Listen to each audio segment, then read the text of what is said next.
Channel your focus. Find what's important to you and put all of your energy there. So for us, it's that family culture. And that carries through to all sides of our business, whether it be the VIPs or our employees. We have that family culture, and that's what I try to, at the end of the day, when there's an issue that comes up, take your focus and put it over all of the problems and help that lead you in problem solving. What would you do if this was family? Welcome to IDD Leader, where human services leaders grow their impact, lead with heart, and build the workplaces our field deserves. I'm your host, Nate Beers. Let's dive in. When staff love what they're doing, they're much more likely to stick around and to stay engaged. If you've been wrestling with how to engage your employees more or help with your staff retention, I think you're going to love today's conversation. It's with Mindy Bowen and Kate Smith. They're both from Cares of Western PA, a fast-growing IDD provider. And in this part 2 conversation, you can catch part 1 in the previous episode, you get to hear how they have taken community participation to a whole nother level, and the outcomes they're seeing with their clients are so powerful. And this in turn makes it such a great place to work because staff see their clients thriving and living the best life possible. They also share a couple insights as to what it looks like to be a family-owned business rather than a nonprofit, and how they are using that as a strategic advantage, even though they can't do fundraising in the same way a nonprofit could. Well, without further ado, enjoy today's conversation.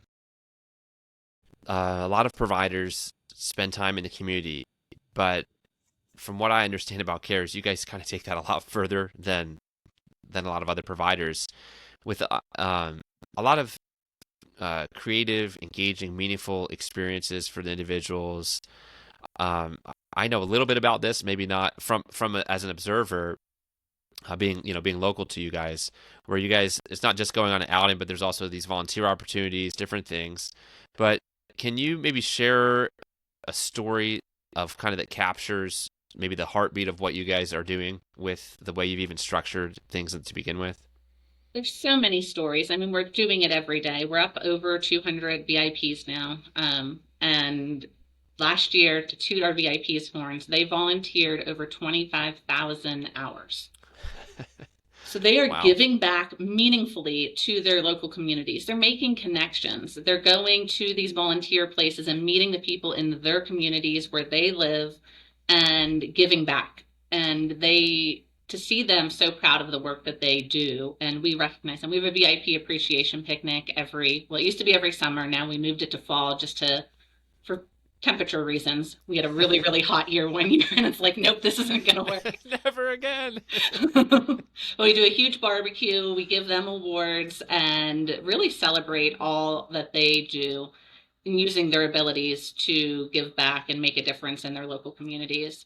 And that's why it's important that our sites are local to the communities. We keep them small, and people don't travel far to go to the sites. We then, if we need to, open ones in their local community, because we want them connecting with their communities. We want them going to their local library, their local grocery store, meeting people that they are going to interact with when we're not with us, so that if they ever need help when they're in the community, they are likely going to see somebody they know and they met while they were with us. So that's really important to me. But yes, we were doing community participation before it was officially a title. It was before that. If I explained at the beginning of this, like, that's why we opened. It's why we did what we did, because there are so many people that thrive by being active in the community and doing meaningful work. And it's hard to do that sometimes sitting in a facility. You don't make the same connections. You're not doing the same level of interactions with the community as you are. So we do small groups in the community, 1 to 3 for the most part, and really encourage engagement. I think it's really powerful what you just shared about this, that community integration. It's not just about being out in the community per se. Yes, that's part of it, but it's about building relationships with people that are not part of, like, not professional relationships, or not just Right. staff to individual relationships, or VIP staff to VIP relationships. But like, yeah, if you're volunteering at the grocery store that's 5 minutes from where you live, then when you go shopping there, you're going to know people and they're going to be like, oh, hey, it's good to see you again. And this kind of, it really, it's so life enriching. Much, it helps to build a good life, not just like have a nice program per se. Right. Even the location of our sites is significant to that. All of our sites but one, which is in a community center, are located in churches. Churches are Mm. generally vacant Monday through Friday from 9 to 3 when we have programming. And we're not there that often anyway, but it gives us a built in community connection. There's people from all walks of life coming into that building, needing things, needing help. A lot of the churches have their own food pantries and things like that we could help with. And it gives us that first step to getting to know the people in that local community. We also try to hire local to that community. We provide transportation, so we try to hire people that live near our VIPs. Mm. So that helps as well because we rely on our staff a lot to help us with those connections, find those volunteer opportunities. They know their neighbors. What's this community need? What can our VIPs do to better this local community? Wow. Yeah. Right.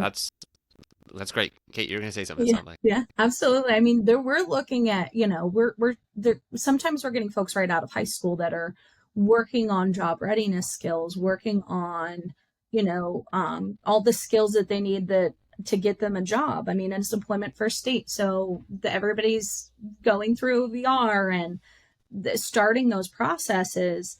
And they're coming here to learn some of those. And we've had some people graduate. I mean, at this point, we have 4 people that are employed that have been day program participants, and we've got 2 folks that have gone to CARES and are now moved on to college. So we have 2 college folks that have started programs, which has been amazing. And again, they're coming here to learn those skills, whether it be, this be a stepping stone, whether it be, hey, I'm not interested in a job. This is also an alternative for them.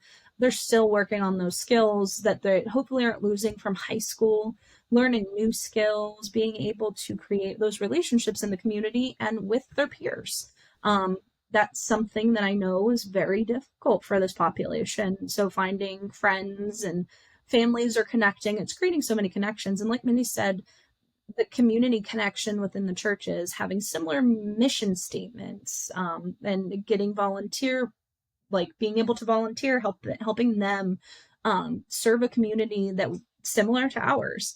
And that's why we do partner with those types of communities, and giving back. I mean, that's what we're doing here. We are building job readiness skills and giving back. It's part of our mission statement, that again aligns with a lot of those churches. So we're doing a lot of things, getting people jobs. We took an employment program that was really non-existent, and now it's flourishing with 23 individuals that are searching for jobs. That's another kind of untapped area that we recognized here, that you want this job readiness, but there is nobody in place to help these folks get these jobs. So we are growing our employment program steadily, and it's been brand new for us. So part of Mindy and I and the rest of the ADs is kind of helping grow that grow that branch and get more folks and get awareness out into the community that, hey, if you're going to that grocery store that and volunteering at it, maybe when they have a position open up or we create a position for them and work with that grocery store, that's really where we see people be successful at.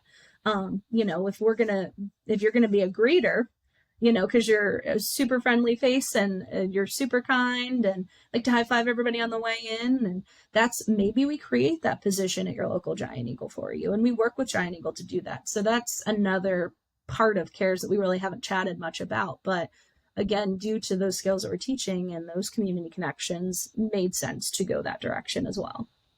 Wow. So that's neat. So you guys are expanding into a different program than kind of your primary, the community participation program that's been like your bread and butter.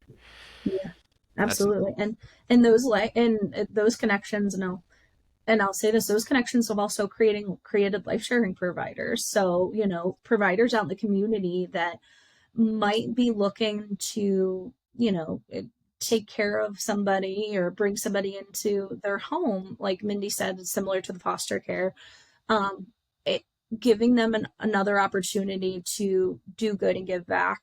That's where we've made a lot of our life sharing connections as well through those channels. Again, there's not usually awareness out there, so getting it out there through those parishes or those those folks that follow the churches that we're in, those are really essential to make those connections and get the right people in to become life sharing providers. Okay. What advice would either one of you give to other agencies that really want to deepen community integration in a way that feels authentic, where it's not just kind of checking a box? What advice would you give to them? Listen to your VIPs. We meet with the VIPs weekly to ask them what it is that they want to do. What if they want to volunteer? Where do you want to volunteer? What kind of work do you want to do? Who do you want to help? If it's not volunteering, the recreational activities, where do you want to go? We go everywhere from Kennywood to baseball games to everywhere and anywhere that our VIPs have come up with. If we can't physically go there, we try to recreate it. We could get a lot of Disney answers, so can't do that in a 9 to 3 day trip. A little trickier from Pittsburgh, yes. Yes, but we could have Disney dance parties and recreate it. We could, go to Kennywood and wear our Disney shirts. So being creative, thinking outside the box, but really listening to the VIPs. Same message, different people. We're telling you to listen to your employees. You have to let them know that they're being heard. The VIPs are exactly the same with that. We survey them, we survey their families. We have regular meetings to discuss what we could be doing better from a where can we go perspective to what can make this activity that we came up with better. How could we improve upon going to the food bank if we're going to the food bank? What would make it a more fun or more rewarding experience for you? And just having those conversations and listening. Not just checking the box that you had the conversation either, really listening and letting them know that they're heard and telling them, just like we did with the employees, what we're going to do about it. Yeah, I think that's really important. We've had some VIPs that have been here since the beginning, just like the staff, and they've been around the block, and they, I feel like, just like we listen to them, we also try to shower them in appreciation. So we do that VIP appreciation picnic every year. We also are individually awarding them. We do a giveaway, whether it be a jacket or a water bottle. We're doing something for them in addition to listening to them and creating schedules around them and creating choice. I mean, this whole program is based off what they do. So everything we're defaulting is to them. And heck, I mean, we call them VIPs. You know what I mean? They are, that is just so unique and, very important person. It's hard for me to say client or individual anymore. It's our culture. It's so hard. Yeah. I'm like the VIPs and everybody's like, who is that? And I'm like, our participants. That's like a signature language choice from CARES that I've not heard that around very often.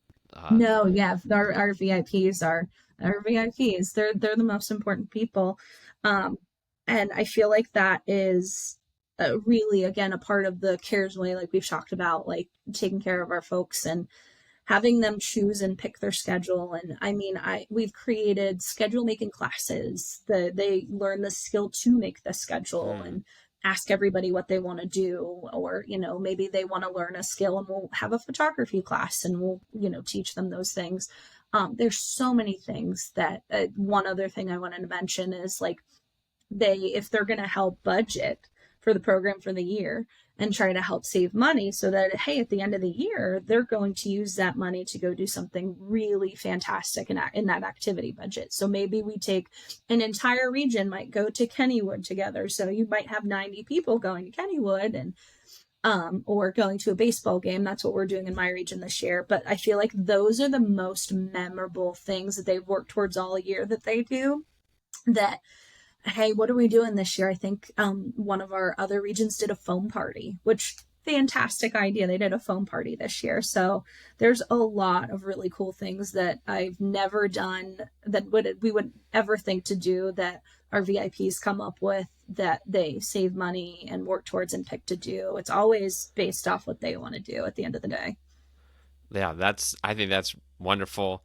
And I'll just chime in on one thing because I got to see this kind of as an outsider. That one of the places that, at least at one of your sites, I don't know if they still go there, but at one time they were going to a guinea pig shelter, which, I still um, do. first of all, I didn't know such a thing existed. Me But either. guinea pigs coming from like not just local, but pretty far away, come into this guinea pig shelter, and yet some of the your VIPs who love animals, it's very hands-on. It's also a little safer than maybe the cat shelter for some, less than Yeah. friendly cats. Um, just a fantastic outlet of like, how do you guys even find this stuff? It's amazing to me. But no, my hat's off. That's wonderful. Let me. I want to ask. There's something that's kind of been on my mind with regard to Cares. Cares is privately owned, which I don't actually have the data on this. I don't know it by observation. It seems that there's more and more privately owned IDD providers cropping up, but I don't know if that's a true from a macro standpoint. Maybe I'm just becoming more aware of them, but that's a little different than kind of the quote typical nonprofit. Not that there's not that's a weakness, because obviously there's a lot of strength that can come with that as well. But I want to hear from you, being privately owned, how does that shape your approach, especially around maybe workforce or operations? I think it streamlines the approach. So you say privately owned, I say family owned. It Oh, kind of okay. ties back into we are a family here. Um, but we're able to do things that a lot of the nonprofits with a lot of red tape that are huge and they can't do. And it really lets us, when we get this feedback, we can make changes quickly. We Mm, could have a leadership meeting and decide, let's do this. This is what we're going to do, and roll it out the next day. It cuts a lot of the red tape out. And to me, it also allows us to never be top heavy. Our office is small. We have a very small administration team. We do not have this big board and pay all these people for their insights. We are very lean up top. And we are lean on purpose up top so that we can do more for our VIPs and for our DSPs. It really enables us. I think our program, last I know of anyway, is the only all-inclusive program in the area. We can you pay define that? 100% for our VIPs activities. They do not need to bring a dollar. Mm, So if we're going to Kennywood, we're going to a baseball game, we're doing all of these things. We go bowling once a week. They go mini golfing. We're doing all of these things. They don't need to bring a dollar, and that's important to me because I grew up in a kind of depressed area. And I think it was always sad. Thankfully, I was blessed to, have money to go on the field trip. But when kids had to stay back because they didn't have money to send in for a field trip, it breaks my heart. I will never allow that to happen here at CARES. It's really important to me that we cover the expenses so everybody's on an even playing field. They can choose whatever activities that they want on that schedule that week. They're not limited by, oh, mom can't send me with $5 to go bowling. It's heartbreaking to me. So it is really important to me to be able to do that. And in order to do that, you need to be lean up top. We get the same rates as the nonprofits, and we can't fundraise. So we're hands are tied a little bit, but we are able to make it work. We do these wonderful things for our DSPs and for our VIPs without the fundraising budget that some of these nonprofits have and getting paid exactly the same rates as they did. yeah. Okay. So what lesson? I mean, I'm hearing some lessons in what you've already shared, but if you had to maybe boil it down to like a key lesson, not that there's only one, but that any provider could take away, what would it be? Channel your focus, find what's important to you, and put all of your energy there. So for us, it's that family culture, and that carries through to all sides of our business, whether it be the VIPs or our employees. We have that family culture, and that's what I try to, at the end of the day, when there's an issue that comes up, take your focus and put it over all of the problems and help that lead you in problem solving. What would you do if this was family? Right. Yeah, that's an amazing way to look at it. I mean, that's how we're driving our decisions. Put yourself in that person's shoes. I think for me, quality of care is it's utmost. I mean, I feel that yes, the family approach and the servant leadership, that's all absolutely necessary, but the upholding the quality of care has been one of the most important things that we've done here. Taking care of our people is definitely the most important thing, but the quality of care that we're rolling out, doing what makes sense and doing what makes sense and doing the right thing. That's something that doesn't always happen across the board in this field. And it's not, not by default, but it's sometimes just, again, you're sometimes worried about putting a warm body there. Like we've talked about before, the upholding the quality of care has been crucial. And I think that that's part of our success and why we've had such a great run here so far. When I joined 5 years ago, and when they said to me we opened 5 years ago, that was kind of scary at first, to be like, oh, this is a brand new company, it's small family owned, it's nothing like I've ever done before, but it has been the one of the greatest things I've ever done in my life, making this change and being able to be a part of those changes and those conversations that, like Mindy said, you don't have that red tape part of that, and to be able to uphold that quality of care is really important. And I'd say the biggest lesson that I've definitely had to learn and again try to uphold here. I think that that's really, really important to us. Wow, those are some really fantastic lessons. I love asking about that with different guests because I'm always learning as well, and I think anyone listening, and there's a lot to learn. There's a lot to learn here. Let me just kind of land the plane. I got one more question for you, and that's looking ahead. What's the vision for the future of cares, and where are you guys headed, and even where do you see the future? Maybe even bigger than cares. Where do you see some of the future of services in general going? That's such a hard question for me, because if you would have asked me 10 years ago what I thought the vision of CARES was going to be, I would have never described where we are today. I never thought we were going to get even this big, and I could only see growth on the horizon. So I can't forecast it. I don't have a crystal ball, but I know that we will continue to grow in the same light and vein that we have, implementing structure to keep up that quality of care and that family culture is the only way that we'll grow. Yeah, absolutely. Though both of those things, and being able to kind of, like I said in the beginning, be able to tap into those areas like Armstrong County that don't have many supports out there, or Fayette and Westmoreland, tapping into those areas and bringing things from the CARES family there. I think that's the main. That's, I think, like Mindy said, we can't see in the crystal ball, but I think that's where I see this going, creating more awareness for this amazing program that we have and getting folks served. I mean, we pride ourselves on not trying to have wait lists. That's why we're opening up those sites and splitting off. I mean, that's the motto we've always had here. So I think that that's definitely where I see this going. I mean, I can see this thing getting huge, and having to have multiple offices, and there's just, again, untapped potential. I'm not talking about that today. Stress me out. It's on the horizon. If on the horizon. If you're listening to the audio, not watching this on YouTube, there's an expression that crossed Mindy's face when Kate said that I was waiting for her to say something. We're not going to be able to be in Wexford when we're down in Connellsville State Program. Just saying. Anyhow, continue to do what makes sense. Do what makes sense. And have the conversations regularly. Oh yeah, that's the beauty of it. Well, I hope the best for you guys with your future growth. I'm excited to, living kind of close by, I probably get to at least partially see this firsthand. But I think that you've grown a lot, but it sounds like you've really been fiercely guarding the culture, that this family oriented culture through the different stages of growth so far, and I certainly hope that nothing waters that down, but that however the growth does happen or doesn't happen, whatever you're doing with that you're able to keep this core, because I see a lot of momentum, positive momentum, and it is remarkable how far you've come in 10 years. So congrats to that. Yes, thank you. Well, and thanks again for this conversation today. It was really wonderful to hear kind of a peek behind the curtain of what's going on there. It was fun. Thanks for having us. Yes, definitely. Thank you so much, Nate. Yeah.